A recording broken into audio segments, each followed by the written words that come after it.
I wanted to join the agency or one of the agencies. So you have to have your degree pretty much to be an 1811, a federal agent. I loved Rome the time that I had there. I wanted to go back there. There's an American university.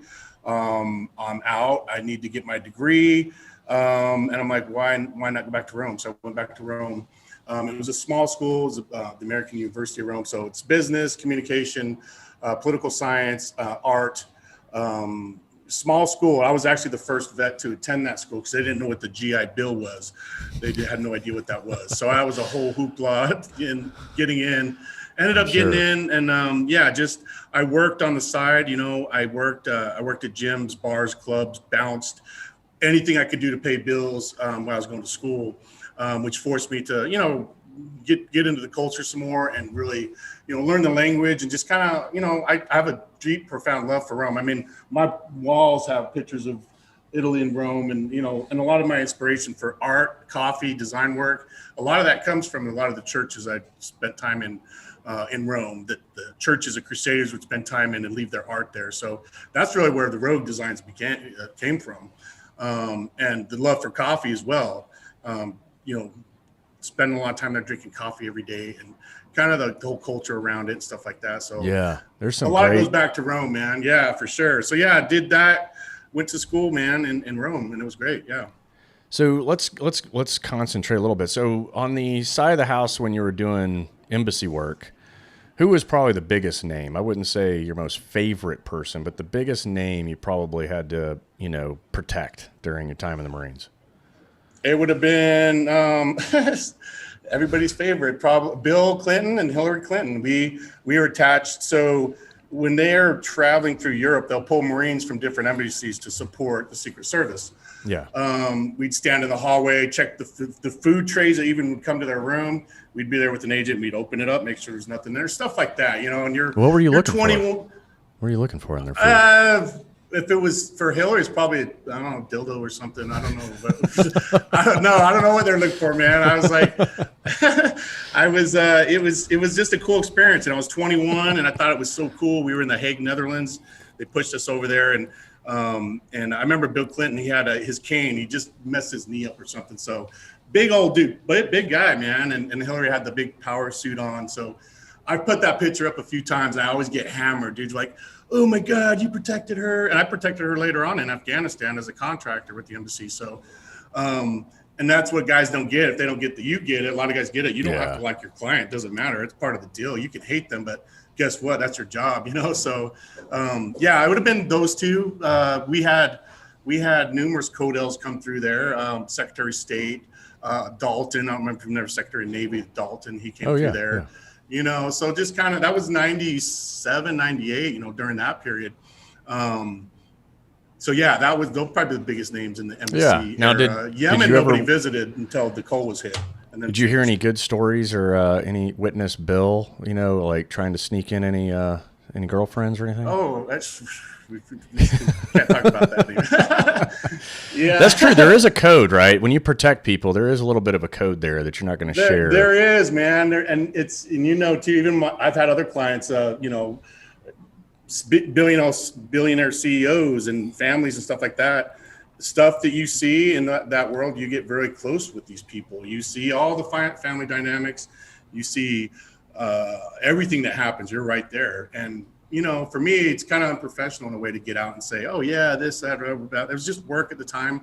And it is kind of a code, just even with your guys and, guys that have done certain work, they just, a lot of it doesn't need to be told or talked about. So, but you want to, I was like, dudes will get out and write books about protecting people and all the weird shit that happens. If you talk, you probably know guys on, Paul Allen's detail. They're all SEALs. They're all SEALs on Paul Allen's detail. And there's some funky stuff that goes on over there. So, with Speedos and a swimming pool. So, and inspections, that's all I can say about that. But if anybody got a buddy over there, they'll probably know what that is. So, this is funny, man. It's a funny world, but pays the bills, man, and keeps you home. Right. Stateside stuff anyway, So during your time, you mentioned you did some bouncing over there. When you're dealing with,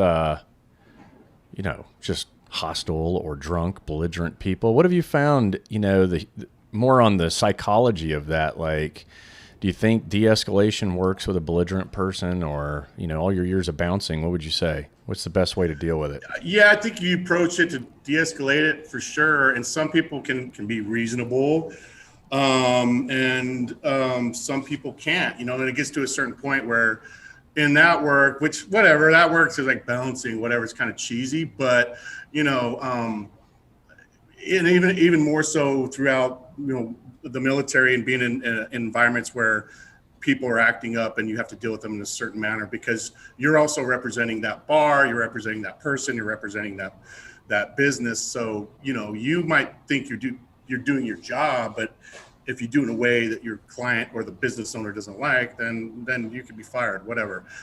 So yeah, de-escalation always first, man. Always try to avoid any kind of violent action, any kind of, of course we all want to punch somebody in the throat as we're talking to them, and it's kind of holding yourself back from that, and it's like, but it gets to a point where you have to get physical, and then it just depends on the person. Some people will listen and understand and say, all right, it's time to go. Or you could,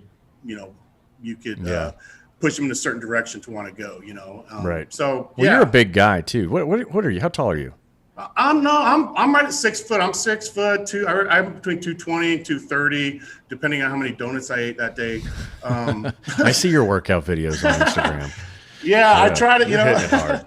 I'm trying, man. I'm trying to stay in the fight, man, and keep up with guys like Pat McNamara and you and some of these other guys out there just out there grinding, man. So it's part of the deal, man. It's part of your responsibility as a man, and it's part of your responsibility of what you came from, that you have to continue those traditions, man. You have to keep living that way. So it's, and it keeps your mind good, man. It keeps your body ready, man. All the stuff that you talk about, 100 deadly skills, that dude is doing that needs to be in shape. Bottom line, Right. I always tell people, if you want to save yourself or save others in a crisis, well, the first thing to do is be in shape at a minimum. Be able to carry yourself and maybe one other person is it's the best thing you can do for you and your loved ones. But I would say, Absolutely. Have you noticed, like, when you're in shape and you have that size on your side, that works almost as a de-escalation tool once the person that you're confronting kind of looks at you, right, and goes, I don't know if I want to mess with this dude. I've learned over the years too, man, and I had an incident just the other night, and I use this one a lot whenever I avoid stuff, man. I avoid stuff like the plague. If I see it, I'm going to go the other way. But I was driving home. I just dropped my son off. I was driving home, and this dude flies up and it's just right on my ass, man, like aggressive. I'm like, what the fuck? And I get over, I get out of his way, and then he swerves. He's going to hit me. He does one of those maneuvers, and his window's down. And I was like, all right, let me take a breath here, because you're seeing red. Yeah, man. Because once you use your vehicle, I see you trying to use that as a threatening device of violence towards me. When you swerve your car at me, like, you've just escalated the situation. But I had a choice to either, Anyway, we got to the light. Now we're at a red light, and I rolled my window down, and he's yelling something, whatever. I said, hey, pull over. Come over here and pull over. So we pull over and pull in this parking lot, and then he pulls up, and I get out, and dude, I'm just like giving him fucking crazy eyes. I said beard, and give him those crazy eyes, fucking drool coming out. He fucking sped off, dude. He was like, oh man. I was like, I didn't have to grab my gun. I didn't have to. I just give him a crazy fucking look, That's man. Right. And That's right. Sometimes that you can use that to your advantage. You're listening to Can You Survive This podcast? Thanks for tuning in.